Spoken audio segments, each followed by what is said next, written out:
Bueno, entonces, nos habíamos quedado en la clase del día de ayer, nos habíamos quedado en nuestro repaso, ¿no? Estábamos haciendo un repaso de programación en Python. No sé si ustedes han estado practicando o lo han dejado un poco de lado, pero quería recordar cómo íbamos a utilizar este lenguaje, porque ahora vamos a empezar a utilizar librerías de Python un poquito más profundas, pero estas librerías nos van a solucionar muchas de las utilidades que en Python nos tocaba hacer por ciclos. Con las librerías vamos a poderlo hacer. ¿Listo? Voy a terminar entonces el repaso que estábamos haciendo. Nos habíamos quedado en el archivo número 5. Todavía nos hacen falta unos cuantos archivos. No voy a pasar por los juegos, sino simplemente voy a pasar por los temas vistos de Python en cuanto a construcción de los tipos de datos en Python y las funciones o palabras reservadas que vamos a utilizar ahí en Python. ¿Vale? Entonces, activemos la lupa por acá. Bien. Bueno, por acá. Y por acá. Listo. Mientras tanto, mientras voy terminando este resumen, este repaso que estamos haciendo, entonces los invito a que si no tienen una cuenta de Google, la creen, vayan creando su cuenta de Google, una cuenta en Gmail, y vayan abriendo su Drive, ¿listo? Y ya vamos para el Drive. Entonces, continuemos, o mejor dicho, terminemos este repaso y nos vamos para el Drive, ¿listo? Bueno, entonces, habíamos hablado de las maneras de imprimir. La función que íbamos a utilizar para imprimir texto en la terminal iba a ser la función print, ¿no? Que teníamos tipos de variables, habíamos hablado de los tipos de variables y hablamos también de la función o la instrucción input, ¿cierto? Hablamos de la instrucción input, hablamos también de algunos formatos de impresión, vimos que vamos a tener diferentes formatos de impresión, que, bueno, los de concatenación eran los más usados, tal vez el que más vamos a usar sea este que está acá, el de la línea 9 de programación. Recuerden que ese formato envuelve en un, en una comilla simple o en comilla doble, envuelve todo el texto y en la parte donde van las variables, esas variables se colocan pero envueltas en llaves. Y simplemente basta colocar una F al inicio de todo ese texto. Pero entonces nos íbamos con la función input, decíamos que la función input nos iba a permitir tomar un dato del usuario y almacenarlo en algún espacio de memoria o en algún nombre que vamos a llamar variable, ¿no? La función input nos va a permitir almacenar eso que digita el usuario en un nombre o en una variable. Operaciones, con respecto a las operaciones, resulta que vamos a tener una cierta jerarquía en las operaciones. Hablamos de la jerarquía de tipo PEMDAS, donde íbamos a tener primero que todo en cuenta el producto, te digo, la potencia era aquí, déjame ver, y vamos a tener primero que todo en cuenta las potencias, exponencial, mentiras, potencia, multiplicación, exponente, ya, PEMDAS, paréntesis, exponentes, paréntesis, exponentes, multiplicación, división, adición y sustracción. ¿Sí? Suma y resta. El orden de esta jerarquía es los paréntesis van a ser las primeras operaciones o las operaciones que están bordeadas de paréntesis van a ser las primeras en realizarse.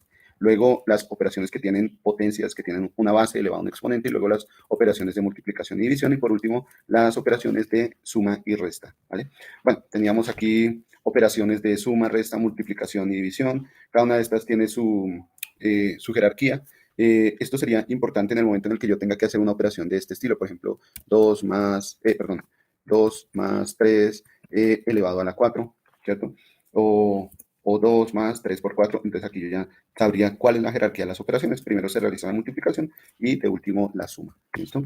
Bueno, eso dentro de las operaciones teníamos otro tipo de operaciones, las operaciones de asignación que nos iban a permitir cambiar el valor de la variable. Si nosotros teníamos una variable asignada con un valor, en este caso la variable contador o el nombre contador, iba a tener asignado un valor igual a 1. Si yo utilizaba el operador más igual 1, colocando el operador más igual, y al lado derecho de ese operador colocando el 1, pues resulta que esa variable se iba a incrementar en 1. Cada vez que se ejecute esta instrucción, la variable contador se va a incrementar en 1. Entonces aquí, contador es igual a 1. Con esta instrucción, contador es igual a 2. Si vuelvo a ejecutar esta instrucción, contador es igual a 3. Si la vuelvo a ejecutar, contador es igual a 4 y así sucesivamente. ¿Listo? Pero también teníamos el operador decremental, si contador era igual a 9, y luego utilizábamos la operación menos igual. Entonces aquí esto iba a hacer que contador se fuera reduciendo en 1. Entonces, si aquí en la línea 18 de programación, contador iba a ser igual a 9, en la línea 19, contador iba a ser igual a 8, se iba a reducir en 1. Si vuelvo a ejecutar esa misma línea, contador menos igual a 1. Si la vuelvo a escribir y la vuelvo a ejecutar, pues contador se vuelve a reducir en 1. Entonces contador pasa a ser de 8 a 7 y si la vuelvo a ejecutar de 7 a 6 y así sucesivamente. Esto hace que contador decremente. Esto de acá en la línea 17 hace que contador se incremente, ¿vale? Entonces tomamos los operadores de asignación. Pueden realizarse operaciones de incrementación, incrementando el valor, adicionándolo, reduciendo el valor, restándolo, multiplicando el valor o incrementando el valor, multiplicando y reduciendo el valor, dividiéndolo, ¿cierto? Tenemos las operaciones de suma, resta, multiplicación, división. División entera, que iba a estar haciendo la división, por ejemplo, con este operador que tenemos acá. Si la variable number, vamos a colocarlo así en...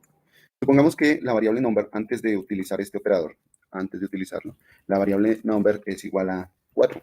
¿Sí?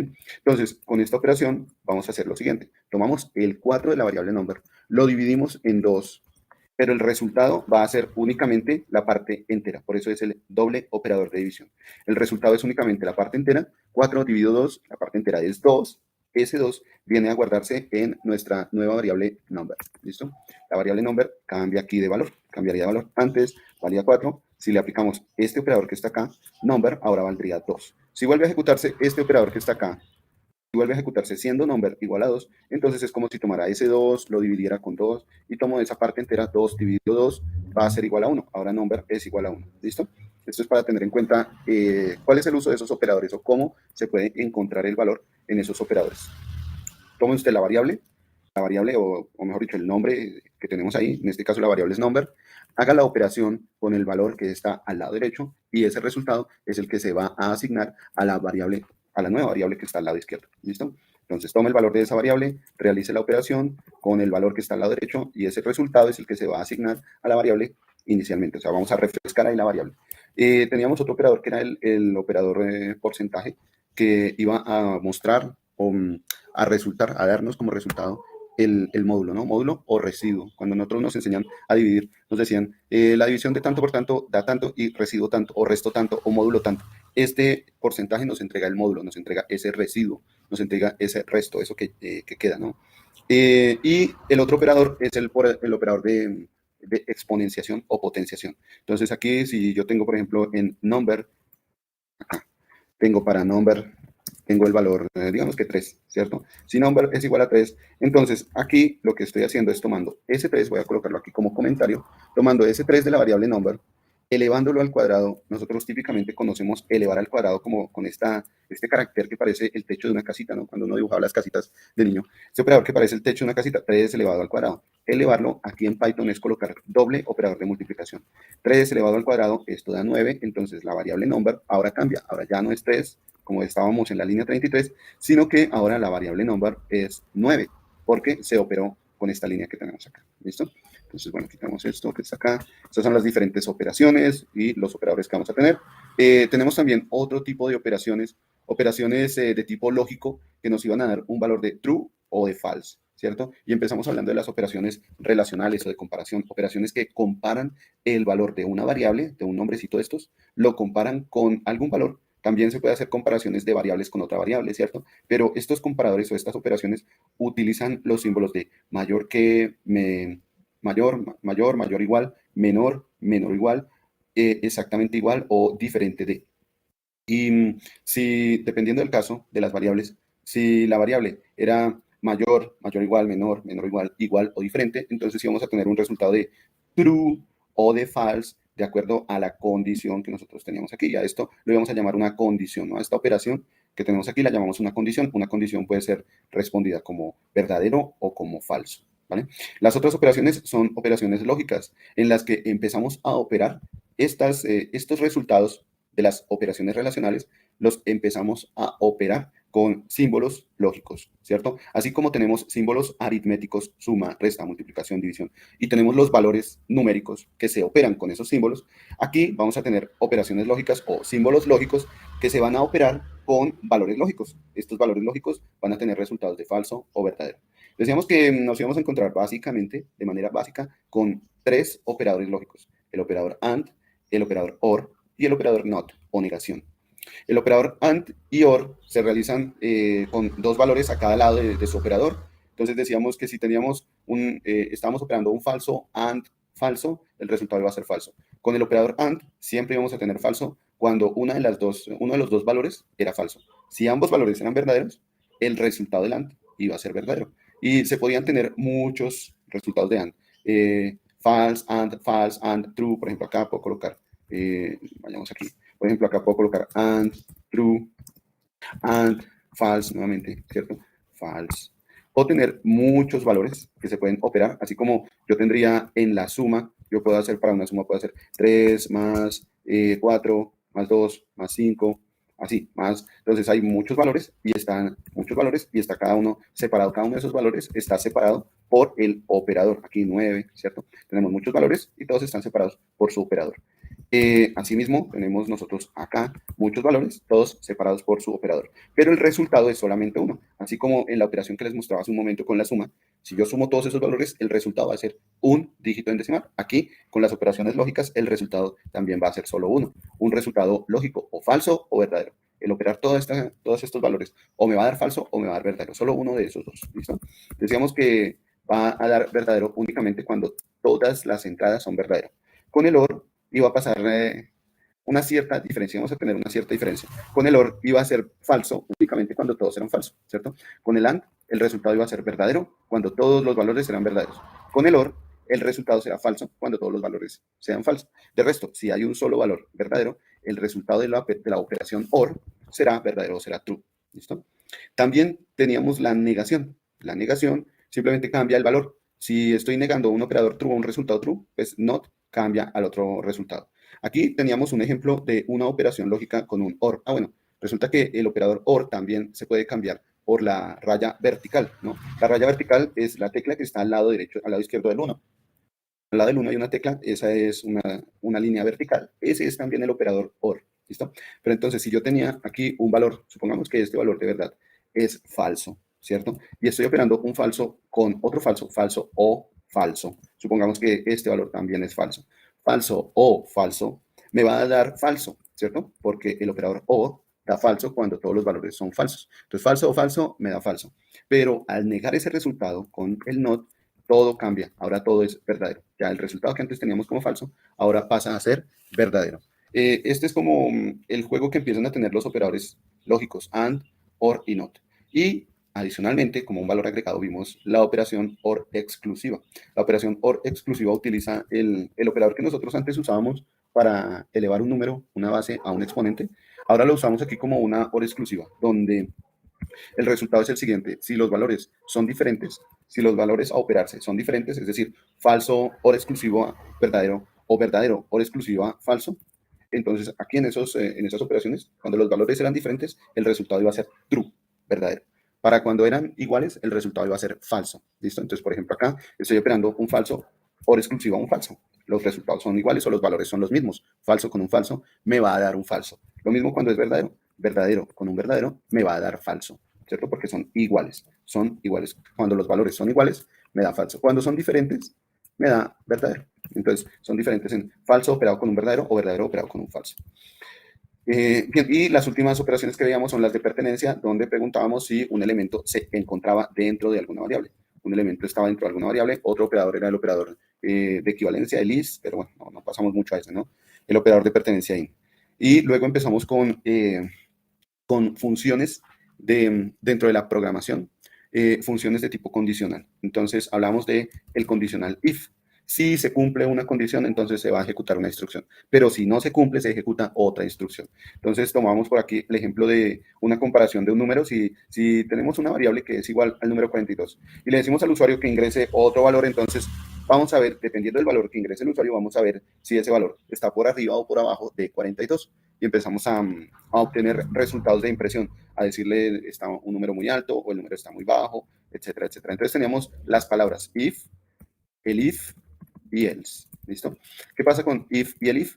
If y el if son palabras que van acompañadas de condiciones. Miren, viene if y después viene una condición. Una pregunta que solo puede ser respondida como falso o verdadero. ¿Será que el número es mayor al número a adivinar? O la variable número, el valor que tiene este nombre, es mayor que el valor que tiene este nombre. ¿cierto? Entonces, la respuesta puede ser falso o puede ser verdadero. Si es verdadero, se ejecutan las líneas inmediatamente posteriores a esa línea que tenemos ahí. O sea, se va a ejecutar la línea 5, si es verdadero. Pero si es falso, simplemente nos saltamos al siguiente elif para hacer una nueva pregunta. Venga, ¿y será que la variable número es menor que el número a adivinar? Entonces, aquí nos saltamos a esta otra pregunta y nuevamente tenemos la situación de que esa pregunta puede ser respondida como falso o como verdadero. Si es verdadero, se ejecutan las líneas inmediatamente posteriores a esa instrucción. Pero si es falso, simplemente se saltan esas líneas y nos vamos a la última condición, que es el else. Y esa condición es cuando ninguna de las otras fue verdadera. Ninguna de estas otras condiciones fue verdadera, entonces se ejecuta como esta condición, como que este fue el que quedó, ¿no? Como que esto fue lo que quedó. Hagamos de cuenta que cada if es seleccionar un integrante para que jueguen un equipo y al final el else es el último que queda. Pues si ninguno de ellos fue verdadero, entonces el else es la última situación. Cuando no se obtuvo por respuesta verdadera ninguna de las otras condiciones, ¿vale? También hablamos de if anidado, podemos hacer un if dentro de otro if. Bueno, esto ya sería más como de lógica, pero podríamos colocar funciones dentro de otras funciones. Funciones adicionales, aquí que tenemos. Bueno. Hablamos de otras funciones para las cadenas de caracteres. Entonces podríamos utilizar la función upper para dejar una cadena de caracteres en mayúsculas o la función lower que nos permitía tomar una cadena de caracteres. En este caso, la cadena de caracteres va a estar guardada en la variable nombre, ¿no? En la variable nombre está esta cadena de caracteres. Entonces puedo pasar el contenido de esa variable a mayúsculas con la función upper, variable.upper, abro y cierro paréntesis, o la puedo pasar todo a minúsculas, variable.lower, abro y cierro paréntesis, o la puedo pasar a la primera letra en mayúscula, como variable.title, abro y cierro paréntesis, o puedo realizar un conteo de las letras, de ciertas letras en la variable, ¿cierto? ¿Cuántas letras E hay? ¿Cuántas letras Q hay? Podemos realizar un conteo. Bueno, estas son funciones adicionales. También hablamos del slicing.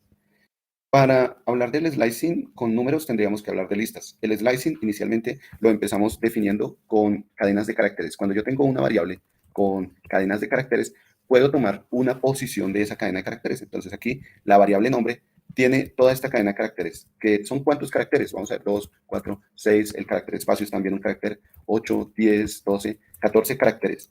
Pero cada uno de esos caracteres va a almacenar una posición. Entonces, la C mayúscula va a ser la posición inicial, que es la posición 0. Siempre vamos a iniciar con la posición 0. La E es la posición 1, posición 2, 3, 4, 5, etc. Si yo quiero imprimir un carácter de todos los que están aquí, por ejemplo, quiero imprimir el primer carácter, que es la posición 0, entonces voy a utilizar el concepto de indexing o indexación, donde coloco el nombre de la variable y entre paréntesis cuadrado coloco el número índice.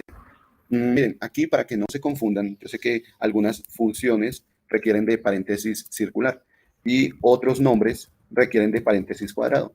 Para que no se equivoquen, siempre que nosotros vayamos a utilizar el paréntesis cuadrado siempre va a venir acompañado, adentro siempre va a venir con un número, siempre va a apuntar hacia alguna variable, ¿no? Con las funciones vamos a tener aquí la palabra reservada printf, print, que es una función. Tenemos la palabra reservada print y después viene el paréntesis circular. Eso ocurre con las funciones. Con las funciones vamos a tener paréntesis circular. No nos vamos a encontrar con una función en el que venga un paréntesis cuadrado, es decir, no nos vamos a encontrar con un print en el que venga el paréntesis cuadrado, porque aquí ya vamos a tener un error, ¿no?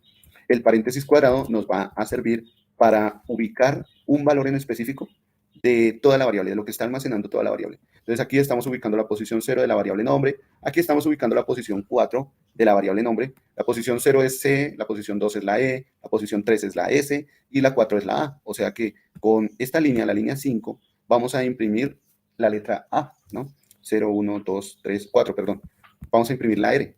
Con la línea 5 vamos a imprimir la letra R, que está en la posición 4. Estamos diciendo que quiero imprimir la posición 4 de la variable nombre. Entonces, la posición 4, acuérdense que inicia en la posición 0. 0, 1, 2, 3, y la posición 4 es la letra R. ¿Listo?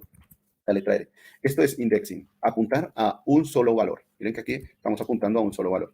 Y también podemos hacer una partición de todo ese valor. Por ejemplo, si yo quiero ver solo, si la variable nombre es César Quintero, pero solo quiero ver el nombre César, solo quiero estos caracteres. Entonces aquí estoy partiendo todo este pastel César Quintero, lo estoy partiendo en la palabra, en una porción del pastel que es la palabra César. Solo estoy partiendo una porción del pastel. A eso lo vamos a llamar slicing, es decir, vamos a hacer un recorte de la información. Aquí en la variable, entonces, en la variable nombre estábamos utilizando slicing, teniendo en cuenta que el slicing se toma desde la posición, desde una primera posición inicial hasta una posición final, y esto viene separado por 2 puntos. Entonces yo le coloco posición inicial, 2 puntos, posición final. Pero, ¿qué iba a pasar con la posición final? Siempre en Python con el slicing, la posición final va a ser tomada como una posición anterior. Entonces, si estoy haciendo aquí slicing para partir la variable nombre desde la posición 1 hasta la posición 4, realmente va a ir hasta la posición 3. Realmente se va a recortar hasta la posición 3. Entonces aquí estoy diciendo que voy a tomar los valores de la posición 1 a la posición 3. De la posición 1 a la posición 3, miren, la posición 1 es la letra E. La posición 2, estoy aquí en la primera línea de programación, ¿no? En la línea 1. En la línea 1 tengo la variable nombre que tiene mi nombre, César Quintero. La posición 0 es la letra C mayúscula. La posición 1 es la E. La posición 2 es la S y la posición 3 es la A. O sea, con este slicing, nombre, paréntesis cuadrado, 1, 2.4, estoy separando la E, la S y la A. Estoy haciendo un slicing, estoy partiendo mi porción del pastel con la E, la S y la A. ¿Listo? Es decir, que el último valor, este 4, no se toma, la posición 4 no se toma hasta una posición anterior, ¿vale? Lo mismo acá con slicing desde 2 hasta 7, realmente vamos a tomar desde 2 hasta 6. Aquí con slicing desde 7 hasta 12, realmente vamos a tomar desde 7 hasta 11. Acá slicing desde 4 hasta 14, realmente vamos a tomar desde 0 hasta 14, realmente vamos a tomar desde 0 hasta 13, ¿listo? Y si nosotros queremos tomar hasta el último valor, pues simplemente le colocamos desde la posición inicial, desde 0, y 2 puntos, nada, simplemente nada, indicando que vamos a ir hasta el final, desde 0 hasta el final, hasta que termine. Entonces ahí sí se toma la posición final o el valor final.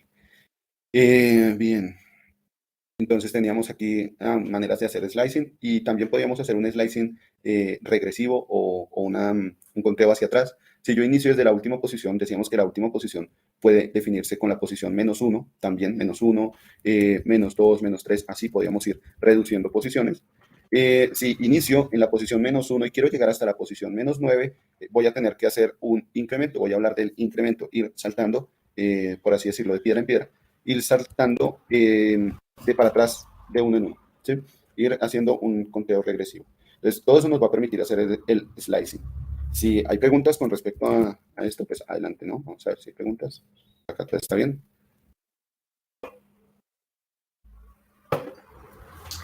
Bien, y nos dirigíamos ahora a hacer agrupaciones de términos, pero esta vez utilizando el concepto de las listas. Las listas nos iban a permitir almacenar, bien sea palabras, cadenas de caracteres o también números, ¿no? Podíamos hacer listas de números, podemos hacer listas de todo combinado, números, letras, valores booleanos. Podemos aquí empezar a hacer agrupaciones de valores, ¿no? A eso lo íbamos a llamar una lista, y se iba a diferenciar una lista por el separador que íbamos a utilizar. El separador en la lista es el paréntesis cuadrado. Lo íbamos a diferenciar de otro agrupamiento que también podíamos hacer, que lo llamábamos tupla, ¿no? Por acá, está la tupla. Otro agrupamiento que también íbamos a hacer de manera similar, pero para este agrupamiento íbamos a utilizar el separador del paréntesis circular. A esto lo íbamos a llamar tupla. ¿Cuál es la diferencia? Que uno permite cambiar los valores y el otro no. Las listas permiten cambiar los valores, las tuplas no. Entonces teníamos aquí listas de diferentes tipos de datos. Muy seguramente nosotros vamos a manejar listas de solo un tipo de dato. Si es una lista que va a almacenar cadenas de caracteres, va a ser solo eso. O una lista de solo números, va a ser solo eso. ¿Listo? Pero por ahora es bueno saber que las listas pueden almacenar diferentes tipos de datos. Letras, números, cadenas de caracteres, valores booleanos, etc. ¿Listo? Bien, la función len nos sirve para mirar el tamaño, la longitud de una lista o de un objeto, ¿sí? Nos muestra el tamaño del objeto. Si lo utilizo aquí para una lista, entonces nos va a devolver el número de elementos de esa lista, ¿cierto? Aquí, por ejemplo, tenemos la lista 2, tiene 1, 2, 3, 4, 5, 6, 7 elementos. Cada elemento está separado por una coma. Al utilizar la función len, entonces me va a mostrar eso, el número 7, que corresponde a esos 7 elementos. La posición número 0 de esos elementos en la lista en su posición 0 va a almacenar ese primer elemento, la letra A, ¿cierto? Y aquí podemos entonces hablar nuevamente de indexing y de slicing. Cuando yo apunto a la posición 0 de una lista, aquí vámonos específicamente con una lista de números. Si tengo una lista de números, la variable num va a almacenar la lista de números 1, 2, 3, 4 y 5, ¿cierto? Bueno, aquí se imprime. Y llegamos y decimos que queremos hacer una indexación aquí en la línea 25 de programación. Quiero hacer una indexación apuntando hacia una posición en específico, la posición 0. El elemento que se encuentra en la posición 0 es el primer elemento. La posición 0, este es nuestro 1. El resultado es ese 1, ¿no? Entonces tenemos la posición 0, la posición 1 es el 2, la posición 2 es el 3. ¿Listo? Y así sucesivamente. Bueno, también podemos hacer slicing, también podemos hacer recortes desde la posición 0 hasta la posición 3. ¿Cuál será la posición 3? Tenemos el 1 es la posición 0, el 2 es la posición 1, el 3 es la posición 2 y el 4 es la posición 3. ¿Se acuerdan qué era lo que pasaba con el slicing?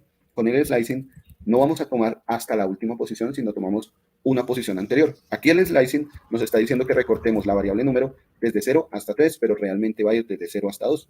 Desde 0 hasta 2 sería tomar 0, 1 y 2. Estas tres posiciones, el 1, el 2 y el 3, ¿cierto? La línea 26 de programación me va a entregar entonces la impresión de esas tres posiciones, 1, 2 y 3, desde la posición 0 hasta la posición 2 realmente. También podemos irnos desde la última posición hasta la primera. Desde la última posición hasta la primera es recorrer desde la posición -1, que sería la última posición, desde la posición -1 hasta la primera posición, que sería simplemente no coloco valor, solamente 2 puntos, desde -1 hasta que termine. Pero para decirle que se vaya de -1 en -1, entonces utilizo nuevamente el 2 puntos para decirle que ese siguiente valor va a ser el intervalo o el número de pasos de ese intervalo. Va a irse en pasos de -1 en -1. ¿Listo? Entonces, es otra manera de hacer ahí slicing. También estamos haciendo uso de la función in, preguntándonos si un valor en específico está dentro de una lista. Este resultado nos puede dar falso o verdadero. Y aquí estamos tomando la igualdad, una variable igual a otra variable, pero para esto utilizamos la comparación con la función is. Si una variable es otra variable. Y aquí hacemos alusión a la posición de memoria.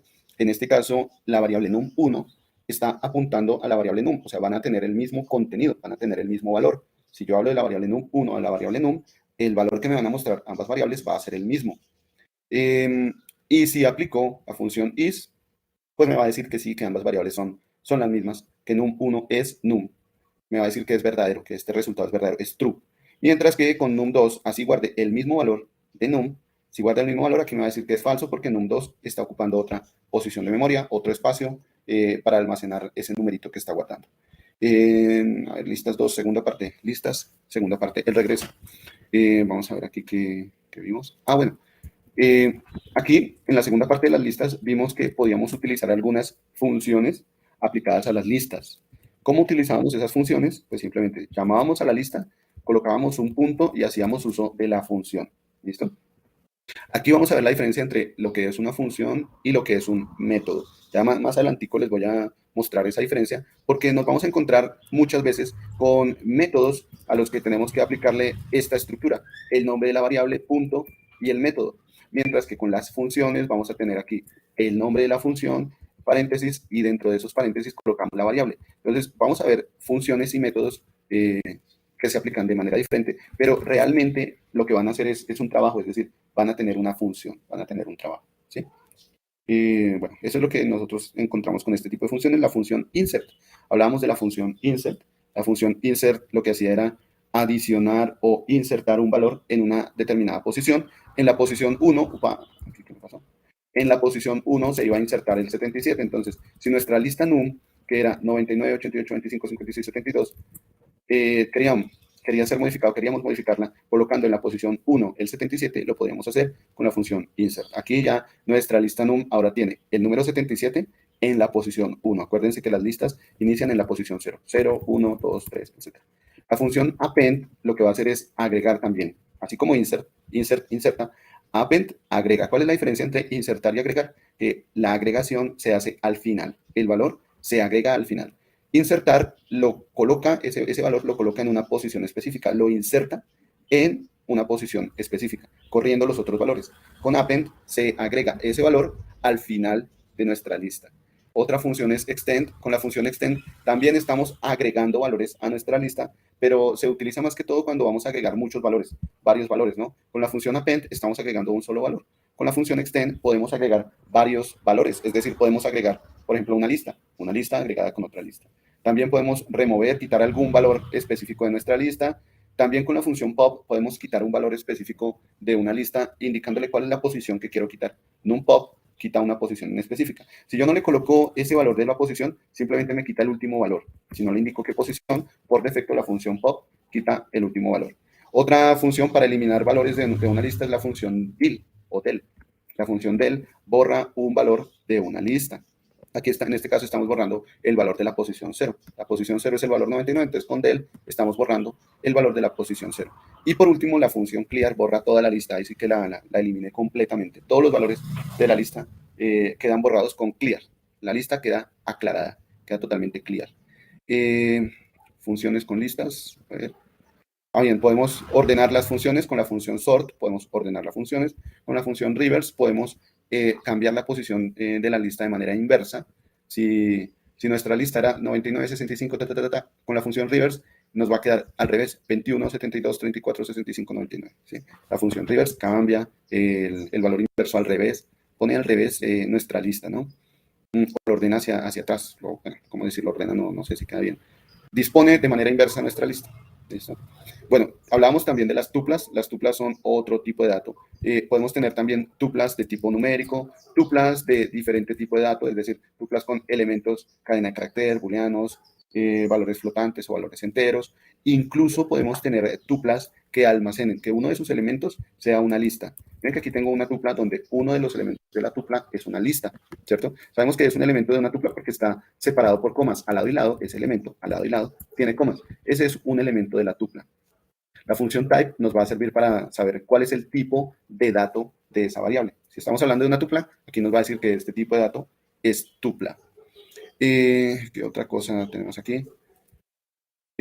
La función tuple convierte un conjunto de datos en una tupla y la función list convierte un conjunto de datos en una lista.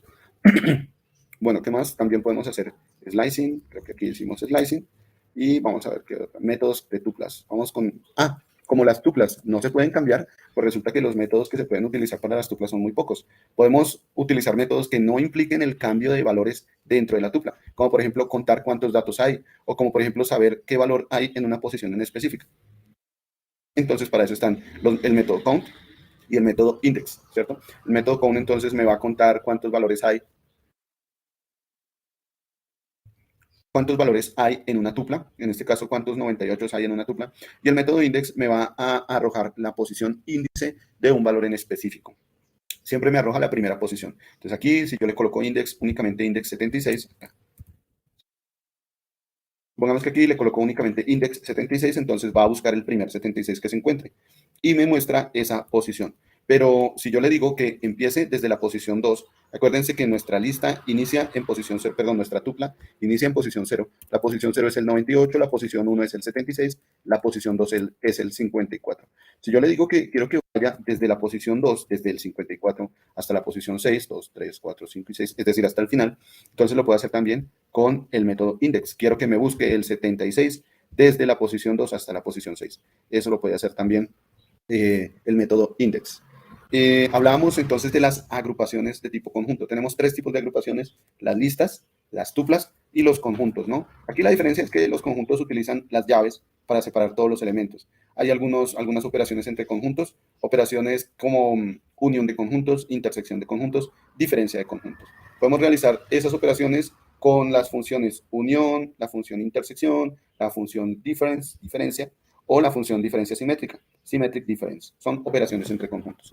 Y el último conjunto de datos, o la última agrupación que vimos, fue el diccionario. Vamos a tratar muy frecuentemente con los diccionarios. Entonces tenemos aquí un diccionario que inicia o engloba todos los valores en las llaves. Y los diccionarios van a manejar un concepto que nosotros definimos como llave-valor.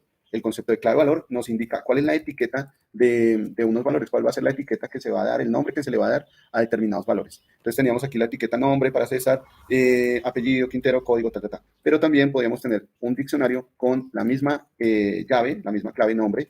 Esta vez el nombre iba a cambiar, es decir, el valor iba a cambiar, Carolina, Gómez y código, ¿listo? Esto es apuntando a cada uno de los registros o cada uno de los valores que se iban a almacenar en un determinado diccionario.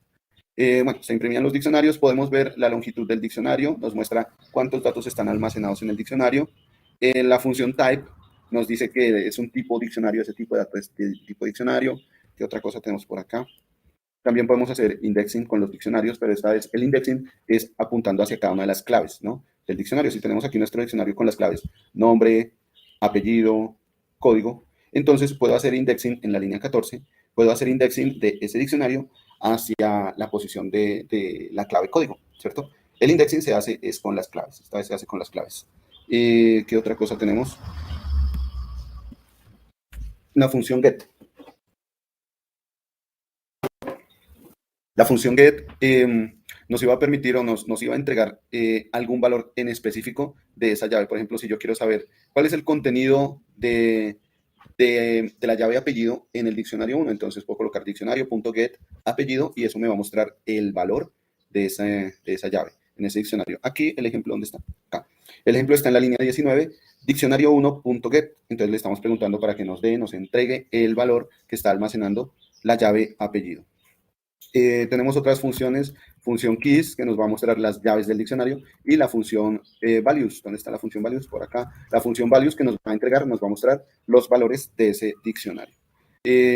Listo, podemos adicionar o quitar valores del diccionario. Aquí para adicionar, pues simplemente podemos crear una nueva clave. Al diccionario le podemos asignar una nueva clave y de una vez le damos su valor. Esto con los diccionarios, segunda parte de diccionarios, diccionarios 2, aquí que vimos, tal vez algunas funciones especiales. Bueno, con la segunda parte de diccionarios nos dimos cuenta que un diccionario nos puede servir para almacenar los datos de una tabla. Y estamos almacenando los datos de una tabla que contiene 3 personas. César, Augusto y Mario. 3 personas con códigos diferentes. 1, 2, 3, 4, 5, 6, 7, 8, 9. Y con notas diferentes. 5, 3 y 4. ¿Listo? Para esto nos va a servir el formato diccionario. Bien, ¿qué más? ¿Qué más?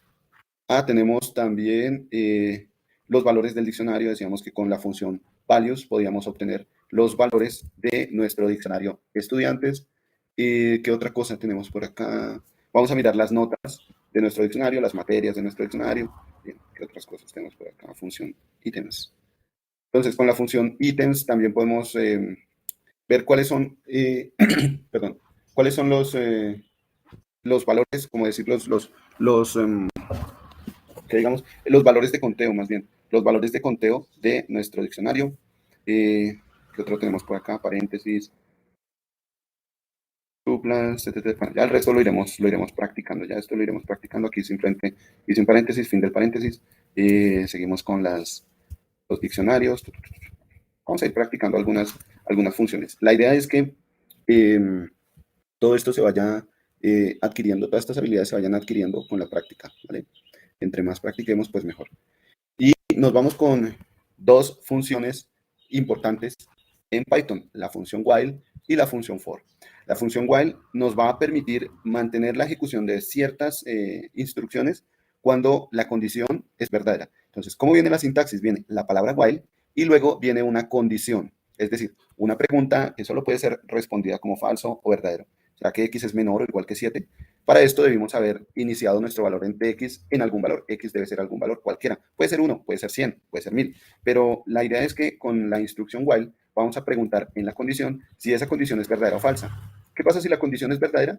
Se va a estar ejecutando lo que está dentro del dominio del while, es decir, las líneas que vienen después de while. Todas las líneas que vengan después de while y que tengan este margen de tabulado, todas esas líneas, todas esas instrucciones se van a ejecutar siempre que la condición sea verdadera. Cuando se pregunte por el valor de esta condición, si el resultado es verdadero, entonces se van a ejecutar estas instrucciones de acá. Si el resultado es falso, simplemente se salta el while, no se ejecuta.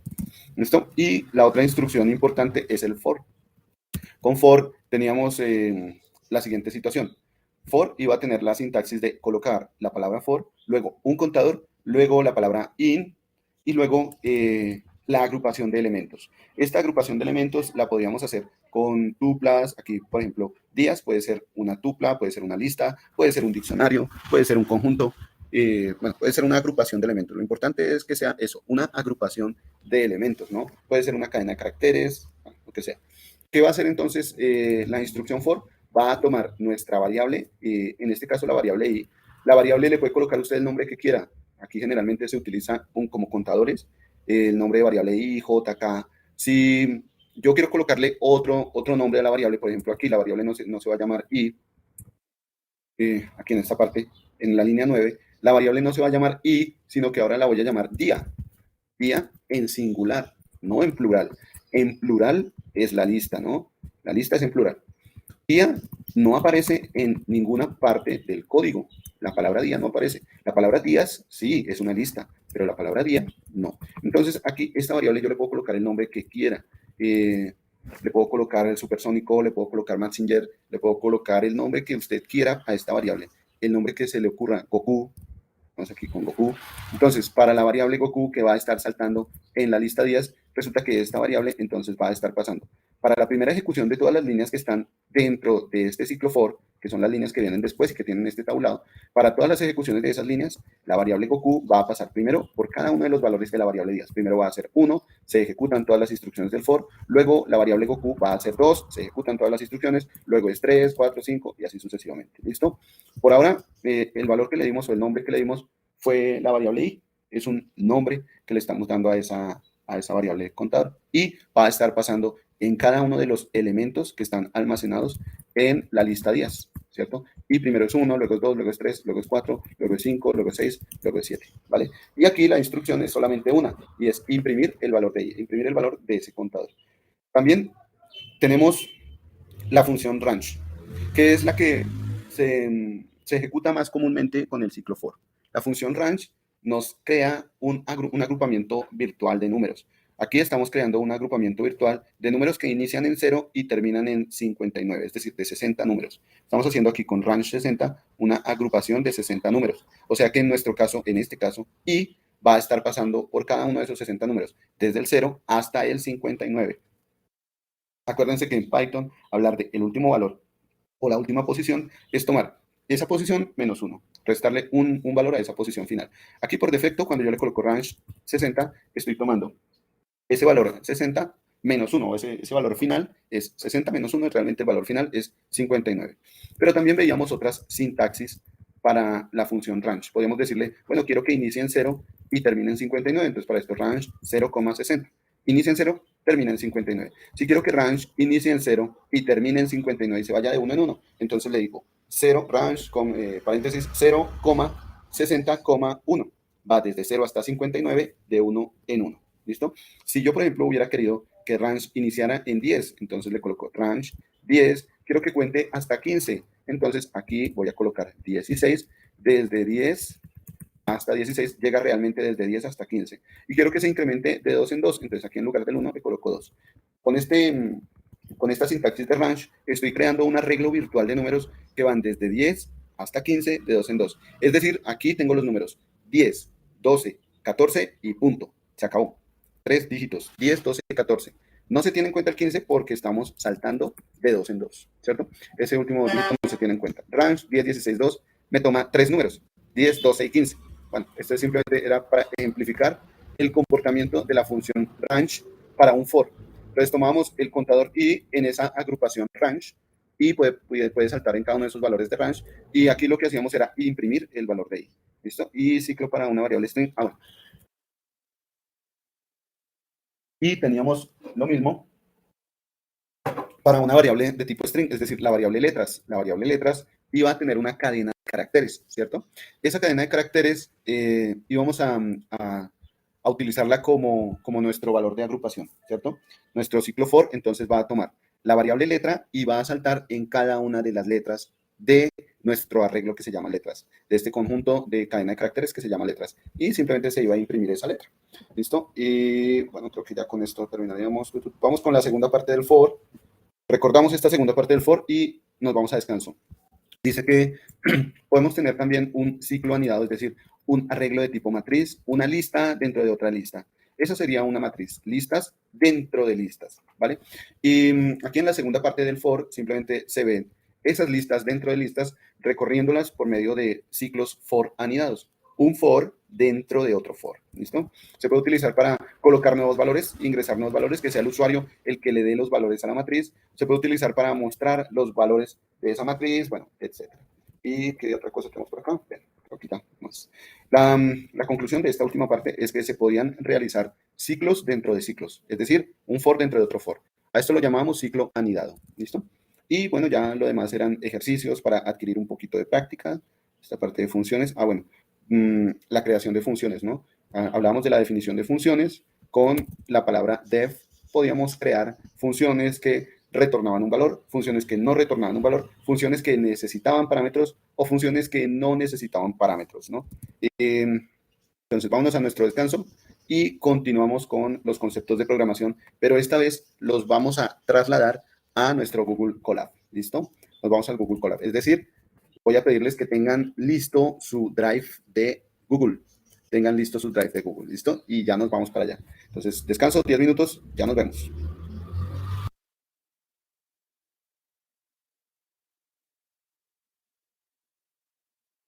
Muy bien, continuamos entonces. Les decía que vamos a trasladarnos ahora a otro aplicativo. ¿Listo? Hasta ahora hemos utilizado Replit como nuestra plataforma para aprender a utilizar Python, aprender un poco sobre el manejo de Python, ¿sí? Pero ahora nos vamos a trasladar a una nueva plataforma. Ya no vamos a hablar de Replit, vamos a seguir trabajando por medio de Internet, vamos a utilizar una página de Internet, pero esta vez todo lo que hagamos va a quedar guardado en nuestro Drive, ¿listo? Todo lo que se trabaje queda almacenado dentro de la nube, dentro del Drive. Entonces, para esto, pues les voy a pedir el favor que nos dirijamos a el Drive de cada uno de nosotros. Diríjase usted a su Drive, ¿listo? Y vamos a abrir una nueva aplicación, esta que está aquí, esta que tiene este simbolito, miren, este símbolo de la C y la O, ¿sí? Vamos a abrir esa aplicación, ya les explico cómo.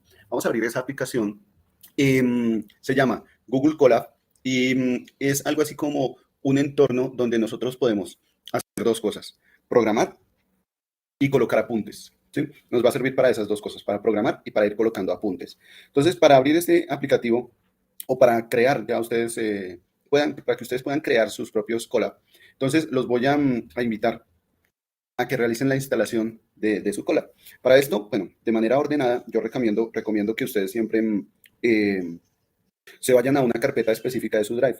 En mi caso, voy a colocar aquí una carpeta clases. A ver, volvámonos a ver si tengo otra carpeta por acá. Classroom, se ve. Sí, vamos a esta de clases. Aquí está la carpeta Atenea. Entonces, en esta carpeta Atenea voy a crear una nueva carpeta. Tenemos una nueva carpeta. Llamémosla clases Python. ¿Listo? O ciencia de datos, llamémosla así, más bien. Ciencia datos. ¿Listo? Entonces, me creé aquí una nueva carpeta. Me decía ahí. La ruta de acceso no existe. Vamos a crear la carpeta ciencia de datos. Entonces, nueva carpeta. Uy, qué pena leí aquí. Nueva carpeta y llamémosla ciencia rayal piso datos. Bien, le voy a dar crear. Y ahora ya tengo mi carpeta ciencia de datos. Entonces, simplemente vamos a darle doble clic ahí y ya estoy en esa carpeta del Drive. Lo que voy a hacer a continuación es cargar aquí archivos con cada una de las clases, ¿de acuerdo? Vamos a realizar cada una de las clases. Entonces, para esto, voy primero que todo a instalar Colab en mi Drive. ¿Qué significa esto? Que tengo que buscar ese aplicativo, instalarlo en el Drive. No queda instalado en el computador, queda instalado en el Drive. De tal manera que si usted se va a otro computador, puede que se vaya al computador de la casa, si está en su oficina, o en el computador de su oficina, usted abra su Drive. Si en estos momentos está en la casa, abra su Drive y pueda volver a recuperar estos archivos que cree, pueda volver a abrir este aplicativo. Entonces, para esto, les voy a pedir el favor que nos vayamos a la sección de nuevo. Vamos a darle nuevo. Y aquí podemos crear una nueva carpeta, subir un archivo, subir una carpeta, crear documentos de Google, hojas de cálculo de Google, ¿cierto? Pero entonces les voy a pedir el favor que nos vayamos a la sección de más. No vamos a crear un formulario, nada de esto, sino vamos a crear un archivo que se llama Colab. Para esto nos desplegamos aquí en más las otras aplicaciones que tiene Google. Dentro de ellas yo ya tengo instalada una que se llama Google Colaboratory. Como ustedes no la tienen, o para los que no la tengan, le vamos a dar clic aquí donde dice conectar más aplicaciones, ¿sí? Cuando le damos ahí en conectar más aplicaciones, se nos abre una nueva ventana que es la plaza de mercado de Google. Marketplace, ¿no? La plaza de mercado. Marketplace es la plaza de mercado. La plaza de mercado de Google. Tenemos aquí en la plaza de mercado de Google, entonces vamos a darle en el link de búsqueda, simplemente vamos a colocar las letras Colab o la palabra Colab y automáticamente la búsqueda me menciona la palabra completa colaboratorio. puedo colocarle Colaboratory o simplemente darle Enter para buscar Colab.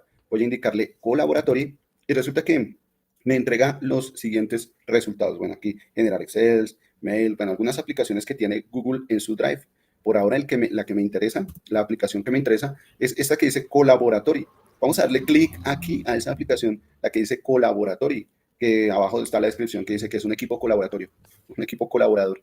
Esto le permite a Google abrir archivos, abrir en un colaboratorio, abrir archivos en el Drive. Vamos a darle clic ahí, ¿de acuerdo?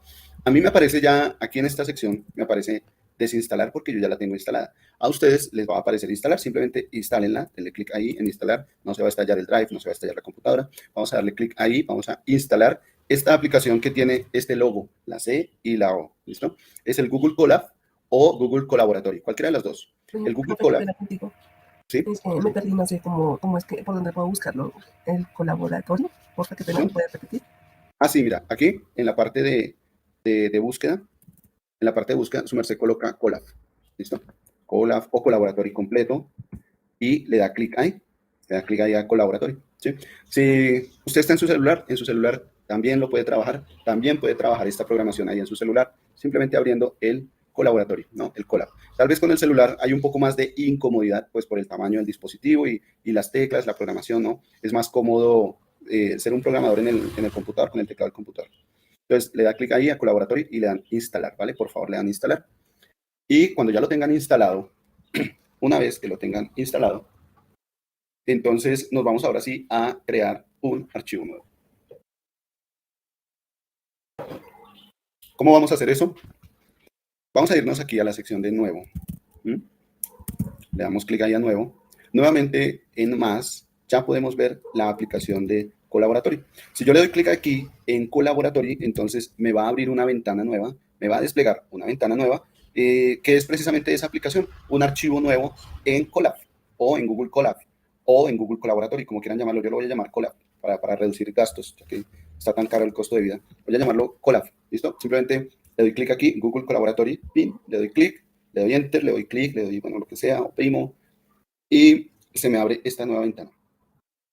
Si ustedes regresan a su carpeta del Drive, ven que ahora en la carpeta tienen un nuevo archivo que tiene por título un titlet, es decir, no tiene título, está untitulado, sin titulado. ¿Listo? Vamos a regresar a nuestro archivo, al archivo que abrimos, y resulta que este archivo que abrimos es una especie de página o una especie de hoja HTML, podríamos decir, es una nueva página dentro de nuestro Google. Resulta que aquí podemos empezar a realizar programación en dos tipos de código de manera general, de manera específica en un poquito más de códigos, pero dos tipos de código realmente. Para esto voy a mostrarles que tenemos dos secciones. En esta página vamos a encontrarnos con dos tipos de celdas. Una celda que se llama de código, que es donde nosotros vamos a empezar a escribir nuestro código en Python, y otra celda que se llama texto. Estas celdas de texto nos permiten crear apuntes, agregar imágenes, pegar tablas, links de YouTube, bueno, lo que sea que vayamos a hacer. Y al final, toda nuestra página quedará estructurada, ¿verdad? Como si fuera una página HTML, ¿no? Pues aunque no es realmente así, pero quedaría parecida a una página HTML. Resulta que en las celdas de código solo se va a permitir código en Python. Solo vamos a poder hacer código en Python por defecto. En las celdas de texto podemos escribir texto de cualquier tipo, pero también podemos escribir un tipo de código que se llama Markdown. Este tipo de código Markdown es un código útil para hacer apuntes, para subrayar, para colocar negrita en algún texto, pero también sirve para colocar ecuaciones. Y esto lo hace en conjunto con otro código que se llama LaTeX. El código LaTeX permite colocar ecuaciones matemáticas, permite bueno, sí, más que todo ver todos los números, todas las operaciones de manera procedimental. Entonces, con las celdas de texto podemos colocar apuntes con negrita, embellecidos, utilizando el código Markdown, el código LaTeX, pero también en las celdas de texto podemos utilizar el código HTML. También se puede colocar apuntes en HTML. Esto en las celdas de texto, ¿no? Nosotros vamos a utilizar más que todo las celdas de código para hacer ejecuciones. Las celdas de texto las vamos a utilizar para utilizar nuestra página, para que en nuestra página cada parte que vayamos avanzando se pueda discriminar por medio de un título. Entonces, por ejemplo, aquí vamos a empezar con la programación de funciones en Python. Entonces, colocamos como texto el título funciones y hacemos funciones en Python.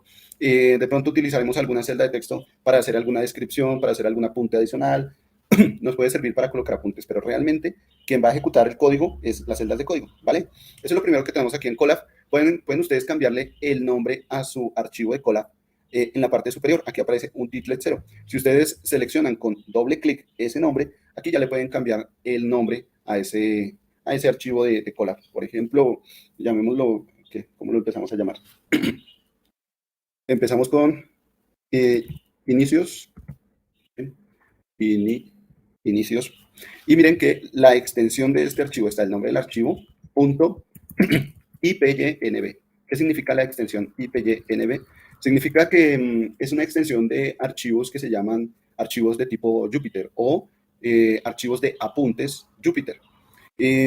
Antes se utilizaba en lugar de la I, se utilizaba la J, JPYNB, pero ya después fue migrando. Mentiras.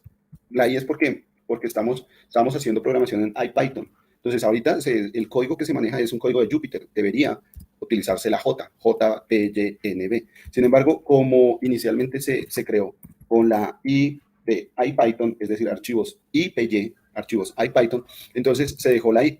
La I significa ahorita, en este momento, ya después de que ha pasado el tiempo y ya se tiene un código consolidado, la I haría alusión a la palabra Jupyter. ¿Listo? Es decir, debería ser una J. Sin embargo, se mantiene el concepto de I.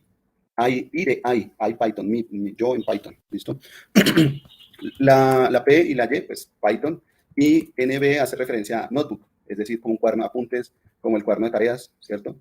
Entonces, esa es la extensión IPYNB.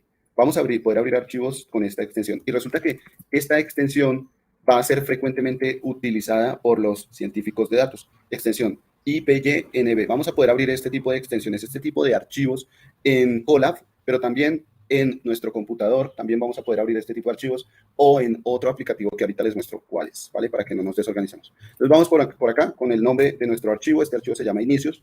Resulta que tenemos aquí algunas barras de herramientas, archivo, editar, ver, insertar. De aquí les voy a comentar cuáles van a ser importantes. Nos vamos con el menú archivo y el menú entorno de ejecución. Estos dos menús van a ser los importantes. Los otros, pues bueno, los vamos a, digamos que sí, también van a ser importantes, pero los vamos a estar utilizando así como que, pues no tan frecuentemente, ¿sí? Pero también podemos estarlos utilizando. El menú insertar, podríamos decir que sí lo vamos a estar utilizando, pero más que todo de manera directa, no yéndonos de una vez a este menú, no acercándonos a este menú, sino desde la herramienta directamente que está aquí en nuestra página de Colab, ¿cierto? Con el menú archivo y con el menú entorno de ejecución vamos a acceder a ellos, pero más que todo por las teclas de acceso directo, ¿sí? Vamos a acostumbrarnos a utilizar las teclas de acceso directo. Así como en Replit, vámonos por aquí. Así como en Replit, ¿se acuerda que en Replit para crear un archivo nuevo yo podía escribir control N o new file, ¿cierto? Podía yo crear un archivo nuevo. Pues resulta que aquí puedo crear nuevas celdas, puedo copiar texto, puedo utilizar algunas aplicaciones de acá con combinaciones de teclas. Entonces me voy con la primera combinación de teclas. Aquí en archivo, si ustedes se dan cuenta, en archivo, ¿dónde está? Ahí era en editar. Y qué pena, no es en archivo, sino que es en editar. ¿Listo? En editar, entonces pónganle cuidado que nos podemos encontrar con las secciones de seleccionar todas las celdas, es decir que aquí podemos tener más celdas de código, nos podemos encontrar con cortar, copiar o pegar una celda, eliminar celdas o buscar dentro de todo nuestro cuaderno de apuntes. También podemos configurar el cuaderno, pero pues ya lo iremos haciendo en la medida que nos acostumbremos a trabajar. Sí, adelante. Profe, qué pena, buenos días. Profe, lo que pasa es que, bueno, yo puedo instalar, pero no me lo deja abrir. ¿No le ha dejado qué, perdón? Abrir el colaboratorio. ¿Le gustaría compartir pantalla? Profe, ¿me da el acceso, por favor? Listo, claro. Deme tantico. Vamos por acá.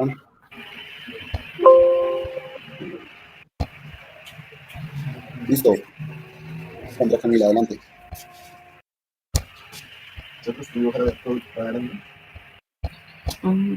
Creo que sí es. No sé. Un ratito para comprar.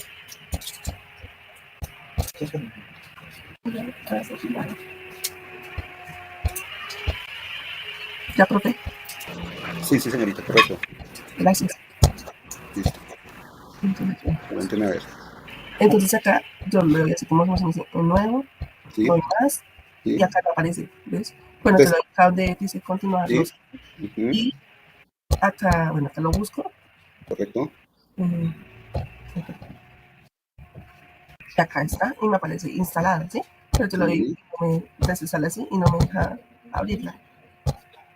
Bien, cerremos ahí, miremos por favor una cosita. Eh, su merced ya está en la carpeta donde va a guardar ese archivo, ¿cierto? No mi jefe, no mi jefe, no mi profe. En una carpeta o cree una carpeta ahí en su Drive, cree una carpeta o bueno, no se puede decir abrir una carpeta. O la va a dejar ahí abierto, pues no, yo no lo recomiendo por organización, ¿no? Por orden. Sí, claro, profe. Entonces, Pero una carpeta dentro del Drive, es decir, ok. ahí en el Drive, ahí en el Drive, denle clic en donde dice nuevo Sí, señor. y dice nueva carpeta. Entonces, denle clic ahí donde dice nueva carpeta y colóquele el nombre, clases de Python, clases con el tipo aburrido, bueno, como sea, o clases con el tipo chévere, bueno, como sea. Listo. ¿Así? Listo. Y eso. Y ya puede ingresar a esa carpeta. Voy a darle doble clic.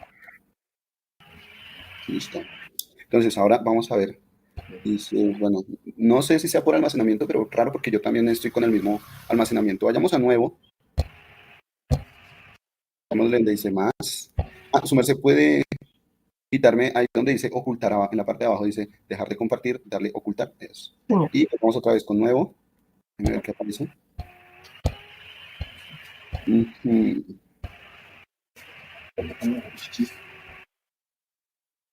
¿Ahí da? Ok, vea que es la primera vez que me aparece. Entonces vámonos con buscar en Drive o en las pestañitas. Si se da cuenta que en la parte superior derecha está la foto de su perfil. Entonces, y al lado de ellas hay como 9 punticos dispuestos en 3x3. Eso, démosle clic ahí y bajemos buscando Colab, por favor. Bajemos ahí la aplicación de Colab. Bájese, por favor. Y buscamos el Colab.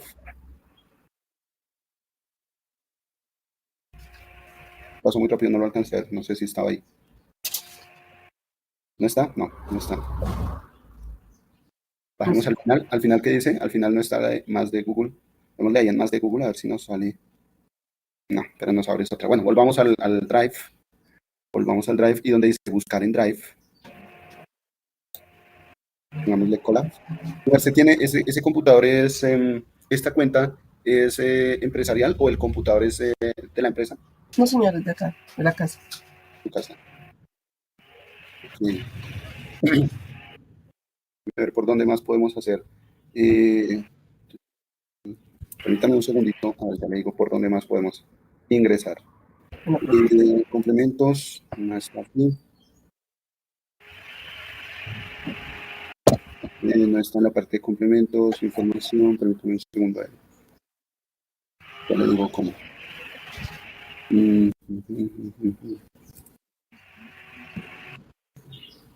También ocurre lo mismo si su merced le da clic derecho donde dice suelta los archivos aquí. ¿Dónde, profe? Ahí donde, eso, en la parte que está en blanco, clic derecho, si le dan más también ocurre lo mismo. Y, permítame, a ver, espéreme, le preguntamos a Google, espérame un segundito. Gracias, profe.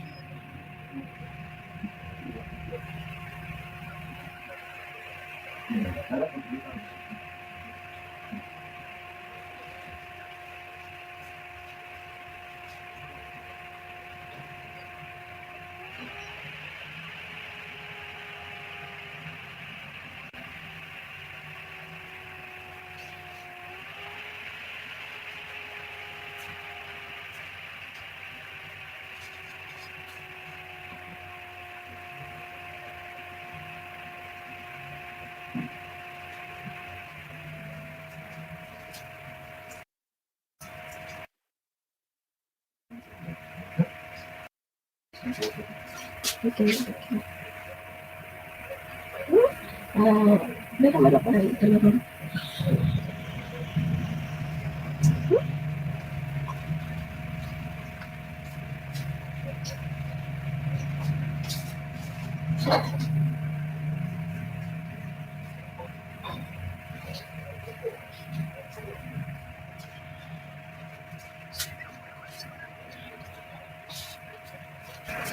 Podemos, mientras tanto, ir haciendo algo. Ahí en donde dice conectar más aplicaciones, nuevamente vayamos al Colab. Vayamos como si lo fuéramos a descargar. ¿Dónde es? Qué pena. ¿Acá? No, como estamos ahorita, como si lo fuéramos a descargar nuevamente nuevo, o clic derecho, o que sea. Tal vez no está refrescando en el equipo. Vamos a colar. Seleccionémoslo. Y bajemos un poquito, por favor. A ver qué nos encontramos, autor. Le dice permisos.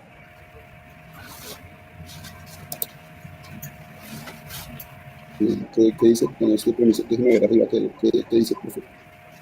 Solicitará los permisos que se indican abajo. Bien, dejemos ver la dirección de correo electrónico, consultar tu información y hasta ahí llegó. Vale, en la ruedita de configuración, en la parte de arriba, al lado de la búsqueda, está una interrogación y está una ruedita de configuración. Gestionar aplicaciones. No sé qué decir. Démosle clic donde está el menú, en esa ventana, en la parte izquierda arriba, hay 3 líneas ahí en el menú. Aquí vamos a buscar suba aplicaciones por descuento, quedas por Google. Subamos por favor un poquito. Página principal, selección de nuestros. Era esa de selección. Puede ser la de selección. Démosle ahí en selección de nuestros servicios. Creadas por Google. En más popular. Démosle creadas por Google a ver qué pasa ahí. ¿Cuáles nos salen? Vamos un poquito. Pero bueno, esto ya es Google Analytics. Volvamos otra vez al menú. Más populares, categorías. Démosle ahí en categorías, por favor. Para que se despliegue un poquito, por favor. Que se despliegue la flechita de categorías. Vemos. Servicios públicos, herramientas, productividad, educación. Nuestros servicios adicionales. Servicios públicos, productividad, educación.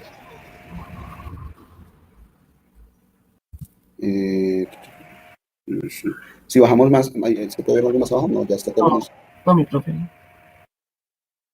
Y en la parte de arriba, ¿cuál es la primera menú? Página principal. Si le damos ahí en página principal, ¿a dónde nos sale? Nos lleva al origen del. Nos lleva al origen. Algo que podemos hacer es reiniciar el Chrome. Como se está utilizando la página de Chrome. Sí, señor. Pues algo que podemos hacer es reiniciar el Chrome, cerrar Chrome y volverlo a abrir, pero creo que eso la desconecta por un momento de nuestras clases. Si quiere, intente cerrar y volver a ingresar y miramos a ver si ya le queda refrescado. Podemos intentar eso, ¿no? Listo, profe, sí, señor, gracias. Estoy desconcertado, no sé qué puede haber pasado. Tenemos en cuenta. Sí, sí. Vale, gracias a todos. Vale.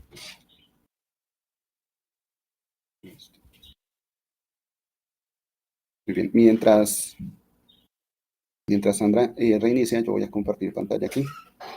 Permítanme entonces, comparto.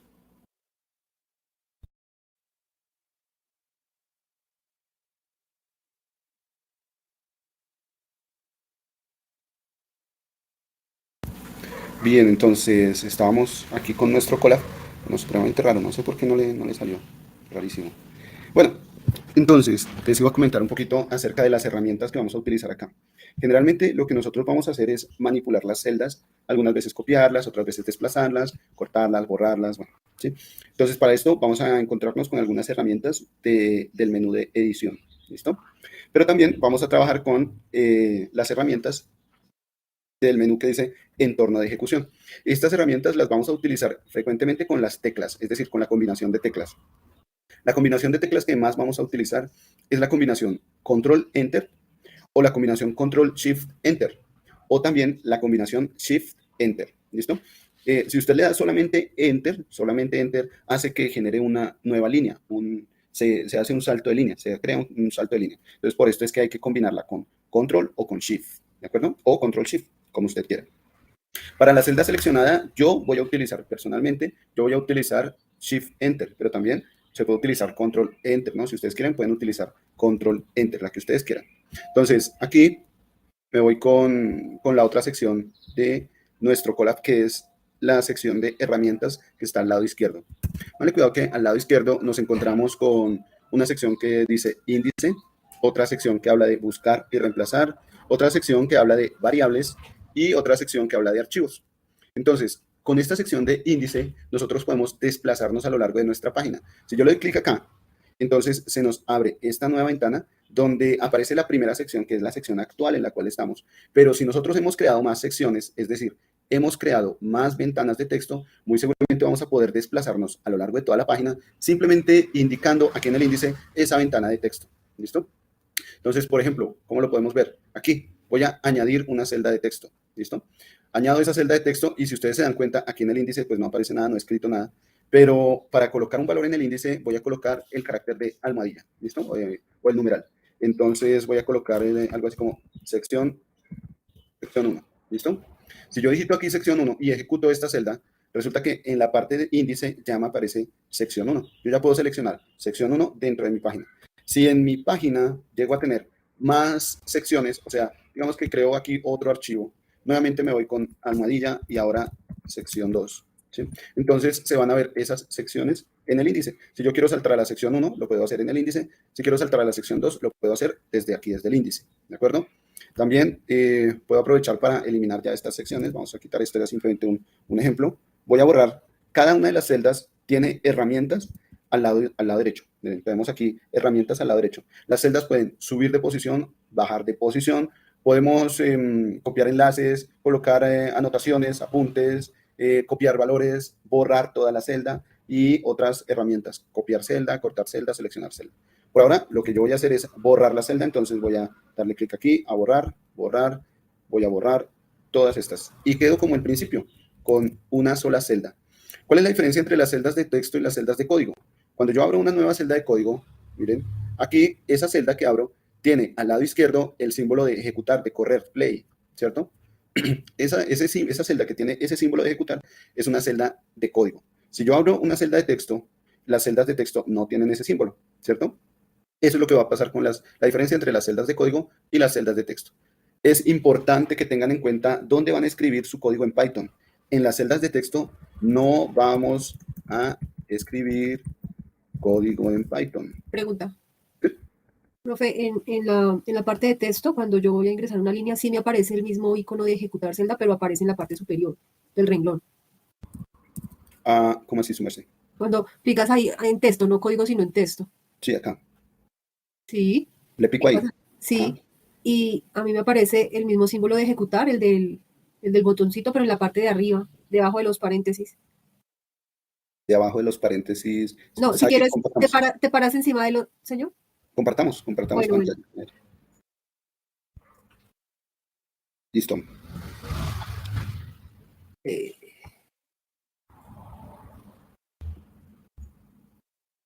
Por favor, y cualquier persona que tenga inconvenientes, no dude en así habilitar el micrófono o escribir, comparte su pantalla y tratamos de solucionarlo. Tratamos porque no le he podido solucionar a Sandra, entonces vamos a ver qué podemos solucionar.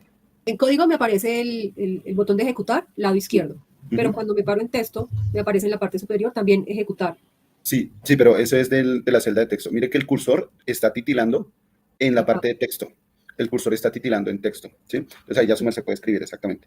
Con el mouse, cuando usted se dirige a la celda de código, le va a aparecer ese link, pero ese link no va a aparecer en la celda de texto. La celda de texto es donde usted puede, la celda que le queda habilitada para escribir. ¿Y el botón de ejecución aquí en texto qué hace? No, es que el botón de ejecución es de ejecución, pero para la celda de código. Su merced oprima la flecha hacia arriba de su teclado, digite la flecha hacia arriba. ¿Y se da cuenta que ahora el cursor está titilando en la celda de código? Era eso. Sí, el cursor ahorita está titilando en la celda de código, entonces usted puede escribir código en Python y ya lo puede ejecutar, pero en las celdas de código. ¿Listo? Listo, profe, gracias. Es decir, que ese sería como el historial de lo que se va realizando, ¿cierto, profesor? Sí, ahí va quedando, de hecho, va quedando un historial exactamente. Todo lo solamente que donde está tiritando el cursor es donde es lo que vamos a ejecutar o a escribir o a ejecutar. Sí, ahí es donde vamos a escribir. Donde está el cursor es en la celda en la que estamos ubicados. ¿Listo? Todo lo que escriban ustedes ahí en esa celda, entonces si es una celda de código, se va a poder ejecutar en Python. Si es una celda de texto, no vamos a ejecutar en Python. ¿Listo? Lo que dice Lina es cierto, no hay botón de ejecución en la celda de texto. Únicamente vamos a tener botón de ejecución en las celdas de código. ¿Listo? Entonces volvamos por acá, comparto. ¿Listo? Entonces, miren, aquí esta es una celda de texto, ¿cierto? Esta es una celda de texto. Aquí estoy también en otra celda de texto, puedo escribir cualquier cosa, ¿sí? En esta celda de texto. Pero arriba, cuando pasamos, el cursor pasa por las celdas de código, entonces se activa el botoncito de ejecutar, de correr, ¿vale? Voy a borrar las celdas que he creado para regresar a nuestra celda inicial. Celda de código, ¿cierto? Inicialmente teníamos celda de código. Voy a seguir pasando por este recorrido de acá. Miren que tenemos un link de búsqueda, un link donde si nosotros hemos escrito allí más código y queremos buscar específicamente alguna instrucción o queremos buscar algún apunte, lo podemos hacer acá, buscando, o si lo queremos reemplazar alguna variable, reemplazar algún valor, podemos buscarlo y reemplazarlo, ¿listo? Reemplazar uno solo o reemplazarlo todo. También hay una sección donde van a aparecer las variables que nosotros vayamos creando en Python y otra sección que se llama archivos, que es donde nosotros vamos a estar subiendo los archivos de trabajo, nuestros archivos de trabajo. Ahorita, de manera automática, cuando le di clic aquí en archivos, resulta que la página de Google, la que yo tengo acá, se conectó de una vez con una máquina virtual allá en los servidores de Google, ¿sí? Ya me dio una máquina virtual.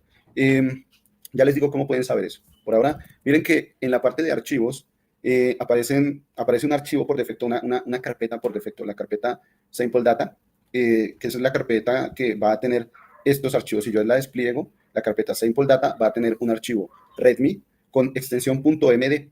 La extensión .md son archivos de tipo Markdown, ¿listo? También tenemos un archivo con extensión JSON, ¿se acuerdan de la extensión JSON? Tenemos otros archivos con extensión CSV. Entonces, estos archivos que están acá son archivos que Google me presta para que yo pueda entrenarme en los conceptos de ciencia de datos o de análisis de datos. Entonces, estos son archivos por defecto que vienen ya aquí en el Colab. Por defecto Google me los presta, pero si yo quiero cargar otros archivos, lo puedo hacer, ¿vale? Por ahora, tenemos estos archivos así y cerremos aquí nuestra ventana y vámonos entonces con lo que hemos hecho en Python. Vamos a colocarlo acá. Si ustedes se dan cuenta, en la mitad de la página, también cuando yo paso por los límites de una celda, se me despliega la selección de celda de código o celda de texto. Entonces yo puedo ir adicionando muchas celdas de código o puedo ir adicionando muchas celdas de texto. Lo que voy a hacer es colocar como título, es decir, como primera celda, una celda de texto. Voy a colocar como primera celda una celda de texto y le voy a dar doble clic a la celda. Si se dan cuenta que ahí me dice que le doble clic. Vamos a esto.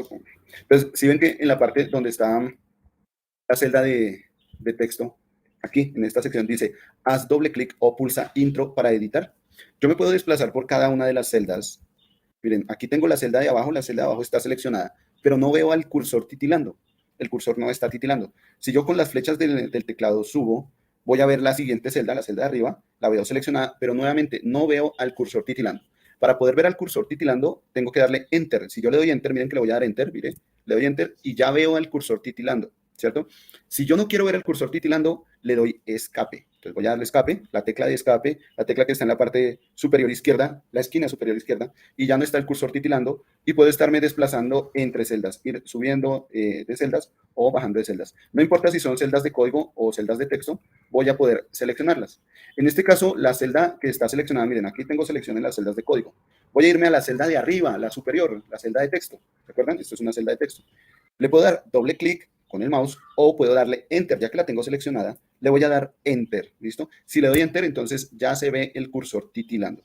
En este momento se ve el cursor titilando. Aquí ya puedo escribir varias cositas, bueno, lo que ustedes quieran, ya lo pueden escribir, ¿no?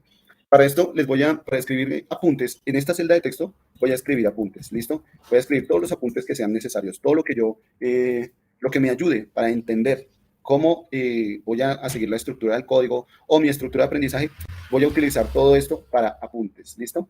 Los apuntes los podemos nosotros editar con estas barras, con estas herramientas que hay en la parte superior, ¿no? Puedo colocar viñetas, puedo colocar numeraciones, puedo colocar o agregar imágenes, puedo agregar links o insertar enlaces. Si, por ejemplo, quiero insertar un enlace de YouTube o insertar un enlace de otra página o insertar una imagen, lo puedo hacer acá. Si eso me ayuda para mis apuntes, para entender un poco mejor lo que estoy haciendo, pues simplemente lo hago. Las otras herramientas son herramientas de texto, colocar negritas, hacer el texto más grande o más pequeño o colocar cursiva. También podemos aplicar alguna especie de formato específico en HTML. Para eso están los separadores de menor que y mayor que. Por ahora les voy a indicar cómo colocar títulos y subtítulos. ¿Listo? Los títulos y subtítulos van a venir siempre precedidos o van a iniciar, cada línea que tenga títulos o subtítulos va a iniciar con el símbolo de almohadilla. Los títulos inician con una almohadilla, entonces aquí puedo colocar en mayúscula, esto es un título, y los subtítulos van a ir con 2 o más almohadillas, con 2 o más caracteres de numeral, ¿sí? Con 2 o más numerales. Entonces aquí voy a decir que esto es un subtítulo. Coloquémosle. Esto es un título, esto es un subtítulo. Puedo incrementar, mejor, decrementar sería como el término correcto, decrementar de nivel de subtítulos, es decir, colocar aquí, esto es un subtítulo. ¿Listo? Cada vez que incremento los caracteres numeral, entonces voy a ingresar a un subtítulo de un subtítulo de un subtítulo. ¿Cómo se va a ver esto una vez que lo ejecute, que ejecute esta celda de texto? Voy a irme aquí al lado derecho y miren que un título se va a ver con un texto más grande, con una letra grande, un subtítulo se va a ver con una letra más pequeña y un subtítulo con una letra más pequeña y así sucesivamente. ¿Para qué me va a servir el definir un título o un subtítulo? Me va a servir para cuando yo vaya a la sección de índice, ¿se acuerdan de la sección de índice? Acá, estos punticos que están acá. Cuando yo vaya a la sección de índice, puedo escoger un título o un subtítulo, dependiendo de donde yo me quiera dirigir. ¿Listo? Eso en la sección de índice. Esto ocurre cuando nuestra página de Colab ya tiene mucho texto, tiene mucho código, tenemos muchos apuntes y no encontramos la sección exacta donde queremos ir. Entonces, para esto, simplemente nos dirigimos aquí al índice y seleccionamos esa parte. ¿Listo? Algo que se me olvidaba contarles, voy a borrar por ahora todas las celdas, borremos todas las celdas. Algo que se me olvidaba contarles es lo siguiente. Miren, cuando nosotros abrimos nuestro Colab, creamos un archivo por primera vez o abrimos el Colab por primera vez en el día o bueno, vamos a empezar a trabajar en nuestro archivo, pues puede que este archivo ya sea creado, lo esté trabajando desde ayer y hoy lo abro nuevamente por primera vez. ¿Sí? Cada vez que nosotros abrimos el archivo, resulta que para poder hacer ejecuciones de ese archivo, tenemos que hacerle la solicitud a Google para que nos preste una máquina y nosotros podamos hacer ejecuciones en ese archivo. Entonces tenemos que decirle a Google, oiga, señor Don Google, regáleme una partecita de todos esos millones de máquinas que tiene. Regáleme una máquina virtual. Es una máquina virtual o un servidor que nos presta Google para que nosotros podamos trabajar todos estos códigos. Por eso es que cuando nosotros cerramos esta aplicación y lo abrimos desde otro computador, podemos nuevamente en otro computador abrir nuestra página de Colab porque esto que ha instalado es en el Drive de Google, en nuestro Drive, ¿no? Entonces, cuando vayamos a ejecutar esta página, tenemos que pedirle a Google que nos preste una máquina virtual de ellos, una máquina virtual de Google, para que nosotros podamos ejecutar esta página, para que podamos cargar la gran cantidad de datos que vamos a cargar y podamos pasar esos datos por un análisis, bueno, todo lo que vayamos a hacer en programación, lo podamos hacer ahí. Entonces, tenemos que pedirle a Google una máquina virtual. Esto lo hacemos en la parte de arriba. Aquí me aparece volver a conectar, pero si es la primera vez que usted ingresa, le aparece conectar, ¿no? Entonces, si usted desea conectarse, pues simplemente le da clic ahí en conectar. Y ya con ese clic ahí en conectar, ya Google se está haciendo la solicitud a Google de que nos preste una porción de una máquina. Voy a darle clic ahí en conectar. Entonces Google empieza a buscar, asignar, conectar, inicializar y listo. Entonces empieza a buscar dentro de toda su maquinaria, dentro de todos sus discos duros, qué máquina o qué sección nos puede prestar. Y resulta que nos presta una máquina virtual. Podemos utilizar un computador virtual de la granja de servidores de Google con estos requerimientos. Ese computador tiene una memoria RAM y tiene un disco duro. La memoria RAM que nos prestan es aproximadamente de 12 gigas y el disco duro que nos prestan es de 107 gigas. ¿Listo? Nos presta esa máquina. Y si nosotros subimos archivos, esos archivos van a quedar registrados aquí mientras los voy trabajando. Pero ¿qué pasa? Que cuando me desconecte, cuando cierre este archivo o cuando me desconecte de la máquina virtual de Google, en ese momento los archivos que yo haya subido, ¿se acuerdan que por aquí hay una sección de archivos? Acá. Los archivos que yo haya subido en ese momento se van a borrar. ¿Listo? Entonces, cada vez que yo necesite trabajar con unos archivos específicos, tengo las siguientes opciones. O guardar esos archivos en mi disco duro o guardarlos en el Drive para después llamarlos cuando vaya a ejecutar una página en Colab. ¿Listo? Cualquiera de esas opciones puede servir. Pero si vamos a trabajar con alguno de esos archivos aquí en el Colab, siempre sí vamos a tener que cargarlos aquí en la sección de archivos. ¿Vale? Bueno, ¿qué más que tenemos? Resulta que aquí en esta ocasión ya Google nos prestó esta máquina, pero resulta que como el aplicativo se llama Colab o Collaboratory, significa que podemos trabajar de manera colaborativa en grupos, es decir, que varias personas pueden trabajar en este mismo código. Para esto se puede dirigir usted a la sección de compartir. Compartir es alegría. Cuando usted en la sección de compartir, le puede dar permisos a las personas con las que va a compartir este archivo en Colab. Este archivo de Colab lo puede usted compartir para que esa persona a la cual lo comparte pueda editar el código, es decir, lo que usted escribió, esa otra persona a quien le comparte esta página pueda también cambiar o modificar lo que usted escribió, o simplemente lo puede compartir para que la otra persona lo lea, simplemente para que haga una lectura, o lo puede compartir para que la otra persona le agregue algún comentario o le dé algún comentario a esa página. ¿Listo? Por ahora voy a estarlo utilizando así. Cuando yo lo comparta, lo voy a compartir con permisos de solo lectura para que ustedes puedan ingresar a este archivo y si van a copiar algo, lo pueden copiar, pero no van a poder modificarlo, ¿de acuerdo? No van a poder hacer modificaciones a este archivo. ¿Listo? Bien, entonces, bueno, podemos empezar. Opa, ¿cómo se pasa el tiempo? Antes de avanzar, quiero comentarles que también por Microsoft tenemos otra aplicación. Si ustedes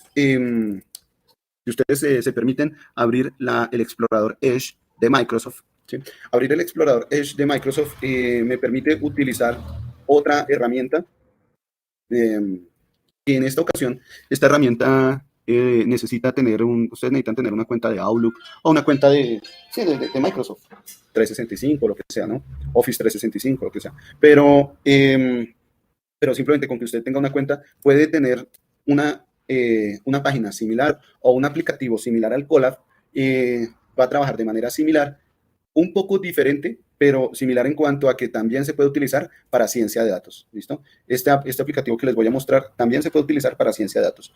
Me voy por acá, entonces, al Edge y voy a digitar DeepNote. Entonces, vámonos por acá y me voy a DeepNote. Se escribe DeepNote. ¿Listo? DeepNote. Si ustedes tienen una cuenta en Outlook, entonces pueden darle esa cuenta de Outlook, ¿cierto? O si ustedes tienen una cuenta, aquí voy a darle Sign. Bueno, aquí me ingresó directamente. O si ustedes tienen una cuenta en Google y quieren enlazarlo con Google, cuando le dan Sign, aquí ya no me preguntó porque ya estaba conectado. Cuando le dan Sign, pueden ingresar también con su cuenta de Gmail, ¿listo? A este aplicativo. Este también nos va a servir para hacer ciencia de datos, ¿vale? El aplicativo DeepNote de Microsoft. Entonces, podemos usar Colab o DeepNote. Por ahora, vamos a enfocarnos un poquito en el Colab. Luego miraremos cuáles son las diferencias o cómo puedo hacer lo mismo en DeepNote, cómo puedo enviar este archivo aquí a mis archivos de DeepNote y ver exactamente lo mismo que hago en Colab, verlo aquí en DeepNote, ¿listo? Y tenerlo almacenado en mi página de DeepNote, ¿vale? Eso lo podemos hacer. Por ahora, entonces, continuamos con nuestro Colab. Pero si ustedes tienen Outlook, o tienen una cuenta de Microsoft o se quieren enlazar a DeepNote por una cuenta de Gmail, lo pueden hacer, ¿de acuerdo? Entonces, recuerden que la palabra es deepnote.com o la página es deepnote.com, ¿listo? Bien, cualquiera de esas les va a servir. Entonces, por ahora, voy a crear aquí una celda de texto. Voy a empezar colocando un título, nos quedan pocos minutos para terminar esta clase. Simplemente voy a colocar un título que me indique que aquí vamos a empezar a trabajar por secciones en nuestra página de Colab. ¿Listo? Digamos que este es vamos así, curso de ciencia de datos. ¿Listo? Este va a ser el título. ¿Listo? Debajo de la celda de texto voy a colocar otra celda de texto. Voy a seleccionar otra celda de texto. Debajo de la celda de texto voy a seleccionar otra celda de texto, pero en esta ocasión esa celda de texto va a venir con un subtítulo, es decir, con doble numeral. ¿Listo? Uy, ciencia, ¿por qué coloqué ciencia así? No me dicen nada, ustedes no me dicen nada, no me había dado cuenta. Ciencia, listo. Entonces, en la celda de abajo voy a colocar otra celda de texto. Aquí voy a colocar otra celda de texto. ¿Listo? Esta celda de texto viene con doble almohadilla, doble numeral. Es decir, que es un subtítulo. Vamos a hablar en este subtítulo, vamos a refrescar un poco la programación en Python. ¿Listo? Entonces voy a colocar como subtítulo algo así como Python, Python solamente. O Python inicios, para recordar un poquito esa parte. Entonces, cuando nosotros vayamos a esta parte, a este subtítulo, vamos a darle Python inicios, ahí en ese subtítulo, aquí en el índice, podemos irnos a Python inicios, simplemente seleccionando Python inicios, o si quiero ir a la parte inicial del curso, le doy curso ciencia de datos. La idea es que vamos a estructurar aquí nuestros apuntes, vamos a colocar todos nuestros apuntes, y si es necesario colocaremos imágenes cuando haya que colocar imágenes, páginas de referencia cuando debamos colocar páginas de referencia, y así sucesivamente. ¿Listo? Entonces, dejemos por ahora acá. Si tienen tiempo de irle cacharreando y tienen preguntas para la próxima clase, con mucho gusto las podemos solucionar. Sandra no me dijo al fin qué pasó. No fue posible, profesor. Lástima. Déjeme mirar a ver si puedo encontrar cómo le podemos ayudar. No sé por qué, es supremamente raro. Pero si usted también puede ir buscando, me cuenta mañana a ver cómo le va. También puede reiniciar el computador o cambiar de computador. No, mentiras. También cambiar de computador. Está excelente esa idea, profe. No, profe, pues voy a hacerle toda la tarde a ver cómo puedo manejarlo. Y Dios mediante mañana ya tenga el programa instalado. Listo, sí, señora. Vale, pues Gracias. me cuenta cómo les va. Entonces, Gracias. Nos vemos con